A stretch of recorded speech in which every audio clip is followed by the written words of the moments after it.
Hello అండి. Welcome back to our channel ప్రణీపత్తు 143. Friends అందరూ ఎలా ఉన్నారో అందరూ బాగుండాలని దేవుని మనస్ఫూర్తిగా కోరుకుంటున్నా. ఫ్రెండ్స్ ఇవాల్టి రెసిపీ వచ్చేసి వంకాయ పచ్చడి. దానికి కావాల్సినవి నేను 3 వంకాయలు, 2 టమోటాలు, 1 ఎర్రగడ్డ, కొన్ని వట్టిమిరపకాయలు, కొన్ని పచ్చిమిరపకాయలు అండ్ కొన్ని తెల్లగడ్డలు, కొంచెం కరివేపాకు, కొంచెం కొత్తిమీర, ఇంకా చింతపండు నానబెట్టుకొని పక్కన పెట్టుకున్నాను. ఇంకా అవన్నీ క్లీన్ చేసుకొని సన్నగా కట్ చేసుకొని పక్కన పెట్టుకోండి. తర్వాత పొయ్యి మీద పెనం పెట్టుకొని అందులో వట్టిమిరపకాయలు, పచ్చిమిరపకాయలు 2 వేసి ఒక 2 నిమిషాలు కలబెట్టండి. తర్వాత ఆయిల్ వేయండి. ముందుగానే వేస్తే అవి పచ్చిమిరపకాయలు పగులుతాయని నేను ఆల్రెడీ మీకు చెప్పాను కదా. ఇంకా ఆయిల్ వేసుకొని అవి బాగా వేగేంత వరకు ఒక 2 నిమిషాలు వేగనిచ్చేసి తీసి పక్కన పెట్టుకోండి. తర్వాత అదే ప్యాన్లో మనము కట్ చేసుకున్న వంకాయలు కూడా వేసుకొని అంతా సిమ్లోనే చేయండి. మనం హై ఫ్లేమ్లో అయితే మా వంకాయ పైనేమో మాడుతుంది, లోపల ఉడకదు కదా. కాబట్టి సిమ్లో పెట్టుకొని మొత్తం అంతా కలబెట్టుకుంటూ ఉండండి. ఎందుకంటే లోపల గట్టిగా ఉంటుంది కదా వంకాయ, కాబట్టి అది ఉడకడానికి కొంచెం టైం పడుతుంది అన్నమాట.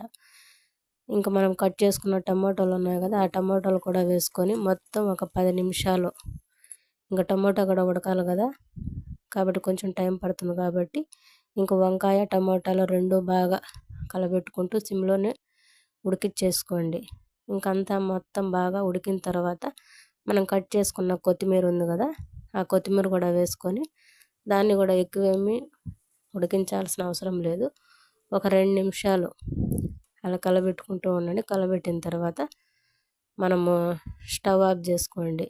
ఇంకా అది కొద్దిసేపు చల్లారనివ్వండి, పక్కన పెట్టేసేయండి. ఇంకా తర్వాత ఇది మిక్సీ జార్ ఉంది కదా, మిక్సీ జార్ తీసుకొని అందులో వట్టిమిరపకాయలు, పచ్చిమిరపకాయలు, కొంచెం ఉప్పు అండ్ తెల్లగడ్డలు ఉన్నాయి కదా, తెల్లగడ్డలు కూడా వేసుకొని ఒకసారి అట్లా బరగబరగ్గా మిక్సీ పట్టేసుకోండి. అలా మిక్సీ పట్టుకున్న తర్వాత టమోటా ఇది ఉంది కదా, చింతపండు దాన్ని కూడా వేసేసుకొని ఒకసారి అట్లా తిప్పేసుకోండి.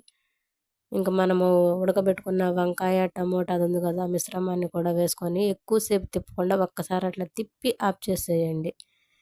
ఇంకా ఒక బౌల్లోకి తీసుకొని మనం కట్ చేసుకున్న ఉల్లిపాయలు ఉన్నాయి కదా, ఆ ఉల్లిపాయలు అవన్నీ వేసుకొని మొత్తం అంతా కలబెట్టుకొని పక్కన పెట్టుకోండి. ఇంకా దానికి మనం పోపు పెట్టుకోవాలి కదా.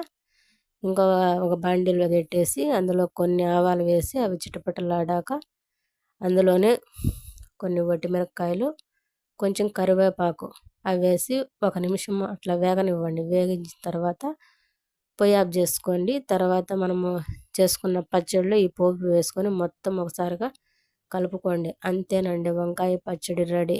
మీకు నచ్చితే లైక్ చేయండి, షేర్ చేయండి, కామెంట్ చేయండి. అలాగే సబ్స్క్రైబ్ చేయడం మాత్రం మర్చిపోవద్దు. Thank you for watching.